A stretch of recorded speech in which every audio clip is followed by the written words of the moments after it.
it's a responsibility for everybody. It's not just for the government. You know, I say a lot about the government, you know, and their role is, I think that they have a lot of role, but the ordinary person has a lot to, you know, to contribute too.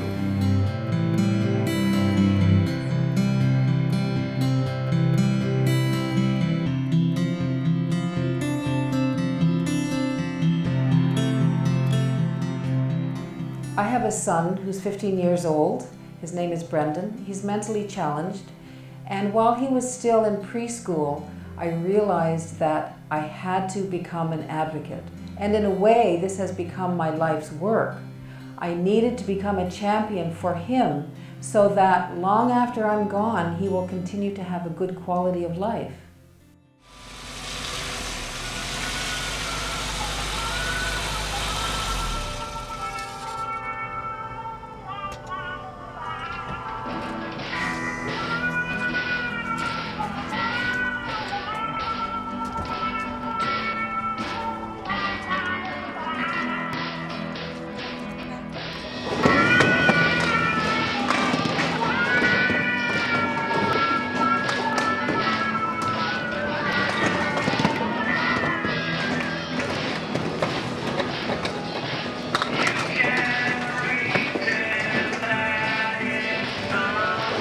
Peter, we've been talking about this a long time, haven't we? We've been advocating to get so why isn't it working? I don't know. How long have we been talking about this? A long, long time. Like years. I think it's close to 2 years or something, 2 or 3 years. Well, see, that's kind of why I wanted to make this little video, is because I didn't think we were doing a very good job, and I was trying to figure out what it was we were doing wrong, right? I think we need to set up an organization next to People First and get some stuff out so people can talk.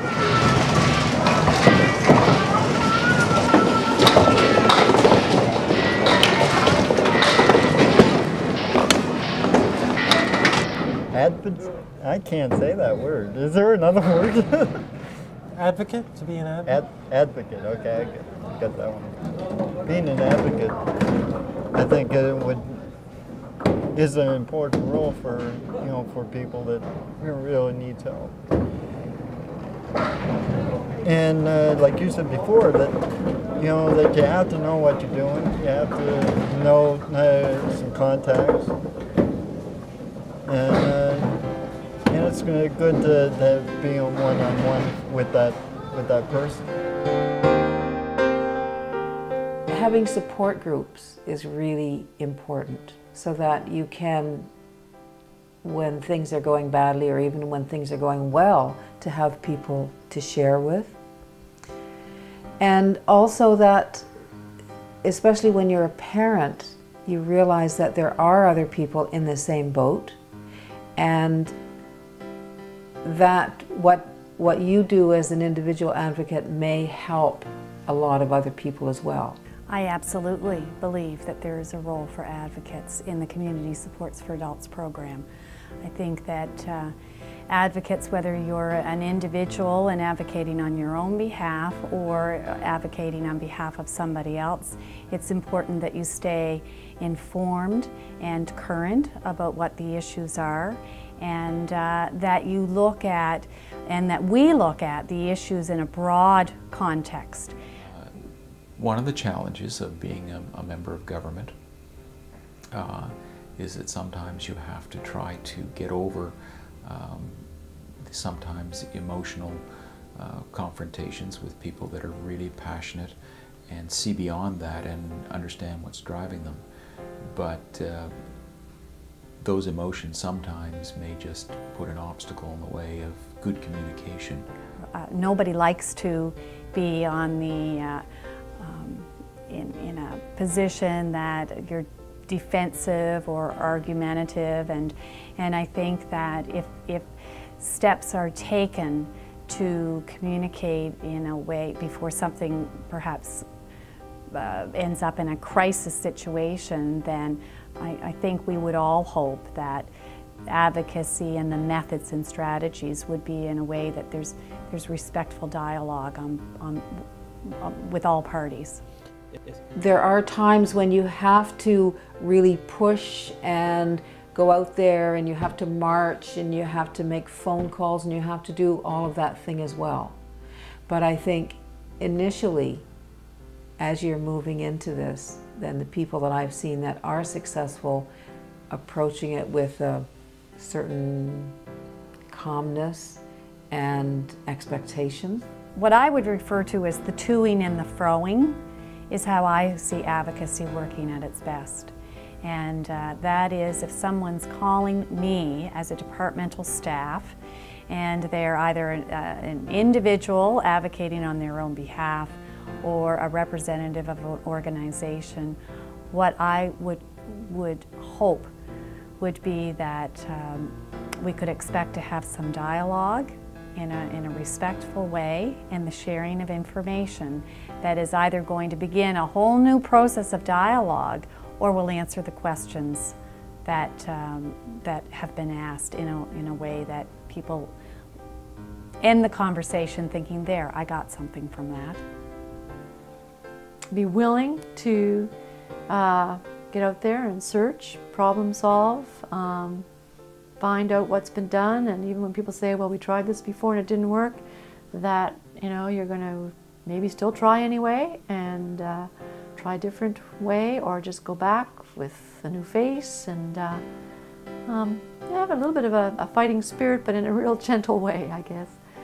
And because you need to be respected, you have to talk with some grounding and centeredness and not some off the wall angry person. People will listen to you more likely if you're coming from a grounded, sure, strong place. It is important, whether you're advocating for yourself or for someone else, to get it in writing. Note who you have talked to, their position, when you talk to them, and as precisely as you can, the details of the conversation you had. Don't be afraid to ask for clarification if something seems unclear to you. One way to do this is by a follow-up letter where you summarize the details of your discussion and ask for confirmation that your understanding the situation is correct. And it's important that things are being put in writing and that they're clarified for families. I certainly believe that. And so when you're in situations that are emotional, you get a little bit nervous, you tend to forget what has been said and what's gone on. So for me as an advocate to sit at a meeting and take notes, I think is a good idea. It's helpful. If you have exhausted all the appropriate avenues in the civil service, you may wish to contact your elected representative. In Nova Scotia, community services are a provincial responsibility, so it is your member of legislature, your MLA, that you should contact. What I've found in party politics in Canada is that the representative, the local representative, by and large has different loyalties than the average citizen thinks. For example, I work very hard representing my constituents, and I'm willing to take the lumps of speaking out on behalf of my constituents. But most politicians who are more successful at this business than I am, I think try and balance a little better the constituency with the party. And in fact, the balance, I think, has gone too far the other way, so that the representative doesn't speak out as much on behalf of their constituents and toes the party line. And so you always have to be aware of that in terms of dealing with your representative. If your representative is a backbencher on the government side who's willing to speak out, then he or she is able to do a few things that perhaps a opposition member can't do, both speak out and also lobby internally. If they're an opposition member, they're quite willing to speak out, and so you can get the airplay, the media play that way. If they're a cabinet minister on the government side, then probably the best you're going to get from them is internal lobbying, and they're not going to be able to speak out publicly on your behalf. Beyond that, of course, you have to realize that you may be speaking to one MLA who may be agreeing with your perspective, but he or she has to convince his colleagues or her colleagues to agree, and then they have to convince the Premier's office to agree, and then they have to convince the civil servants to agree. Possibly you've exhausted all your avenues of appeal, and the the programs in place are just not adequate to address your needs. And if that's the case, a well-written letter, either by you or somebody that is a friend that could be of assistance, goes a long ways towards getting government or the department involved in it to look at their policies and to see if there's something more that could be done. A letter is seen to represent, I've heard various figures, 100 to 200 people who don't speak out. So all of us as politicians will get form letters cranked off with someone's signature on the bottom. They get sometimes a little more elaborate, and they put them through a word processor and put the names on the bottom. But we know it's a form letter. It's much, much better for the person to put in their own words. If the group that they're part of has sent out some information, a sample letter, take that letter, but don't use that letter. Take the information in it, put it in your own words, add in your own little touch, and then mail it. Petitions are not very helpful either in that sense, because what we found as politicians is that anyone can take a petition, put it in the corner store, and you'll be amazed that people will sign it without even looking at it. Letters to the editor are very, very helpful. Again, they need to be in your own words, because they do press clippings. All the politicians, particularly those in cabinet and in the Premier's office, they get a list of press clippings that's cut out from the papers of comments that were made on various topics. They're all headed as to what departments is applicable to or what MLA, and letters get included in that press clipping. So letters to the editor are very, very important as well. So of those three, a personal letter and a letter to the editor, but put in your own words, not a form letter.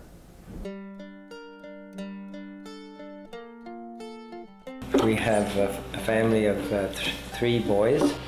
2 of them are totally normal, quotation marks, and live in a marriage situation with their own families. Our 3rd son, Peter, unfortunately, suffered either at birth or during birth from some brain damage, which we tried to have analyzed and could never really get to the bottom of, but it resulted in the early years of his life having terrible speech impediment.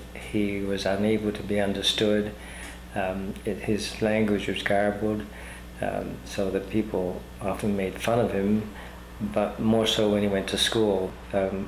When he reached the school age, he came home one day and said to his mother, "Mother, I just can't handle school." So he has never been able to properly read. He just guesses at words, doesn't have comprehension, has great difficulty with understanding numbers. Like 100 to him is no different from 1,000 or 10,000. He can't read a watch with normal hands. He has to use a digital watch. And we keep thinking of it in terms of what will happen when we're not here, because, you know, we're both senior citizens, and anything can happen at that age. So that our biggest worry is what will eventually happen to Peter.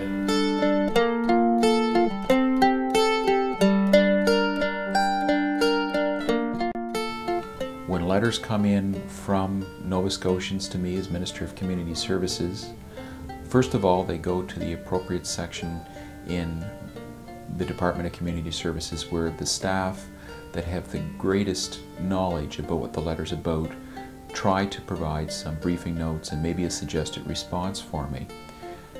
Then it comes to me with the suggested response. I read the letter, I read the response.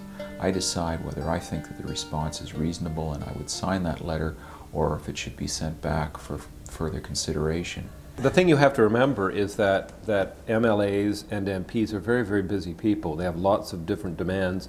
An issue that you're passionate about, and I'm passionate about several issues, so the campaigns that I'm on, to me, when I'm involved in that campaign, the sun rises and sets on that issue. And most people who are passionate, want to change things for the better, have that same viewpoint. But the MLA or the MP, and particularly the civil servants that the MLA MP has to work with, this is just one issue amongst many issues. So you need to always bear that in mind. And in a polite way, keep coming back to the MLA, keep coming back to the MP. anything worth changing and doing is going to take effort. And if you're not willing to put in the effort at the start, then you might as well save yourself the time. If you've tried all the government avenues, you may wish to go to the media. Your local community newspaper can be an advocate. Indeed, many journalists see themselves that way. Your issue can get into the paper in several ways: as a human interest story, as a letter to the editor, or as an editorial. Your story expressed in the words of a journalist as an opinion piece. You should also be aware of the potential pitfalls of using the media. You cannot always be certain that your message will be presented as you'd like. Some journalists will allow you to see the story before it goes to print. It is always good practice to write it to them as you would like to have it appear in the paper. Occasionally, a journalist will simply let it run as is. To my mind, working in a community, you know people as members of a community. And sometimes they have stories that they just want to tell you, and other times they have stories that they would like to see in print. So you kind of have to sort out whose needs are greatest or most immediate. But I think we all network a lot, and if you hear a story twice, then maybe it needs to be told. I think that's the function of a newspaper, is to let the readers know what's going on around them, what's going on in the community, and to be informative.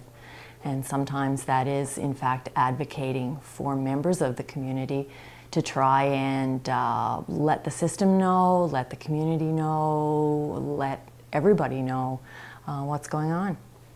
Suppose that as a minister there's something that I'd like to see done in my department, but I'm not able to get the political attention of my counterparts in cabinet. It's just not deemed to be as pressing a priority as some of the other suggestions that have come forward to government. But if the media catches on to something and advocates for it, it basically enhances my position when I go forward to my colleagues, because now everybody in the province, or a lot of people in the province, are talking about it and probably advocating for change. So that actually is very positive for the minister. The minister may not enjoy it while he or she is being criticized in the media for not being able to provide the program, but ultimately it may help get it done. And occasionally a journalist can make a phone call to a person and something might change. Sometimes you have to go the next step and take photographs and document and make the story public for something to change. There are also circumstances where you do all of that and nothing changes. But I think you have to try. I think it's really important, if you care about your community, to put those stories forward. Most of what we have talked about in this video has been focused on families advocating for their own. It is hoped that this video may also be an inspiration to those not related to a person with a disability who want to become an advocate for their cause. There are different ways to do this, but all begin by approaching a person or a family with an open heart and a genuine interest to improve their lives. It should not be a step taken lightly, for the path can be long, and part of being a good advocate is being in it for the long term, no matter what the outcome. To be an advocate, if you have a child with special needs, I think it's very important to talk to other parents, and especially with parents who have already been there and have been through the system, the educational system, the community services system, and the health system. And they will be a great resource for anybody who wants to help. Befriend families, because often families with special needs children, or with adults with special needs who are still part of the family, often the families are very overwhelmed and need help in just the time that it takes to make their way through a complex system like community services. Becoming friends with the person who has special needs, finding out what they want. What kind of lifestyle do they want to lead? That's really important.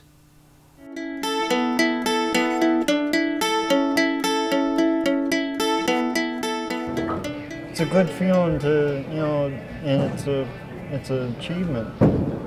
And, you know, that you can actually help another person, another human being. And because, you know, actually that's what humanity's all about, is to help people. It's not being this person is a client or I'm an advocate for that person. I feel like I'm a friend that is helping that person out. You know, that's what the person has to look at it.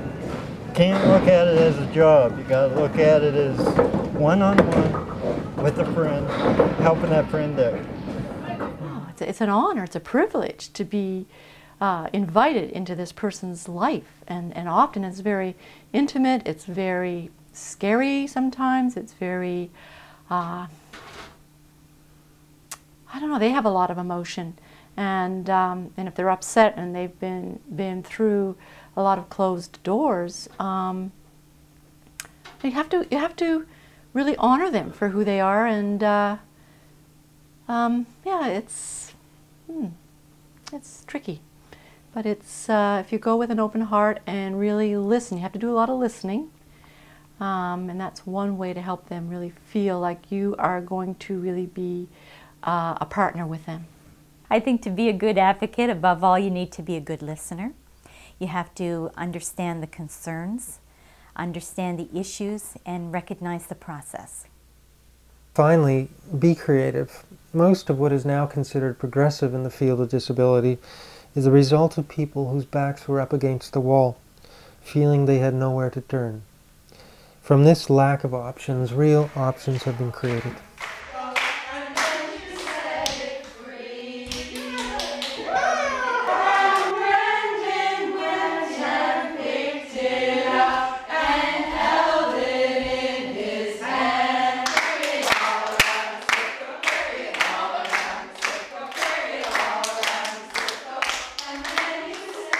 Brendan learns best through the arts, through drawing, painting, music, and drama. But we discovered that the school system wasn't able to provide this for him, so we created an after-school program called Creative Arts Playgroup, and this was so successful that we formed the Alexander Society for Special Needs, and now we're starting to do programs in the schools. So being an advocate can be creative.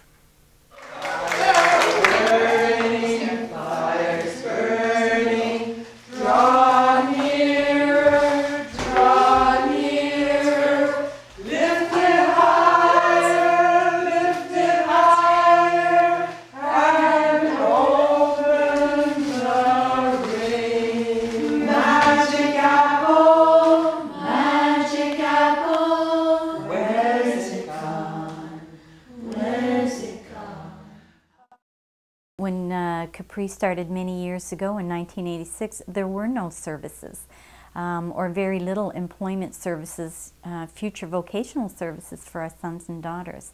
And we know that because we were part of a parent support group, and one of the first things we did do was we went around the county and we went and visited all the existing services, so we knew that when our sons and daughters finished school, we knew what was out there for them. And we were quite mortified to find out actually that there was nothing.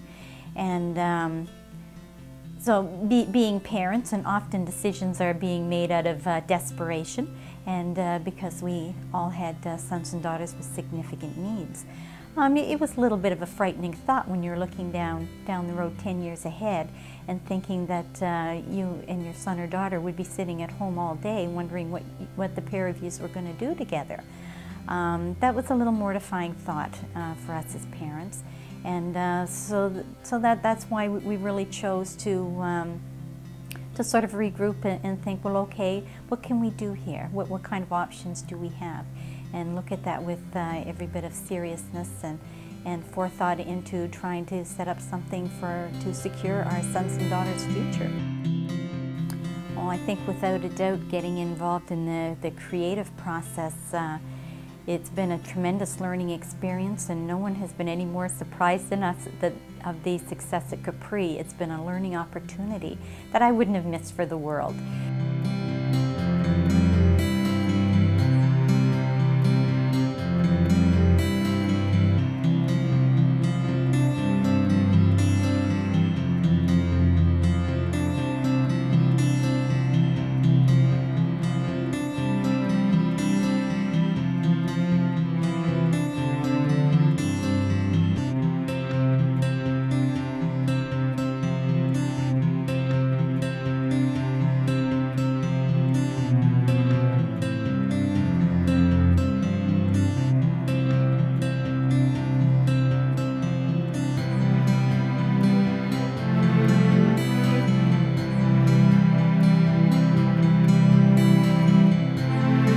Personally, I've drawn a lot from the Association for Community Living. It's the advocacy group in Nova Scotia for individuals with intellectual disabilities and their families. And they've supported activities in the Canning area for well over 20 years. And I don't know where we would be without that support. And in terms of their writing letters for us, supporting us, attending meetings on our behalf, sharing information, making connections for us. So they've been great at all those things.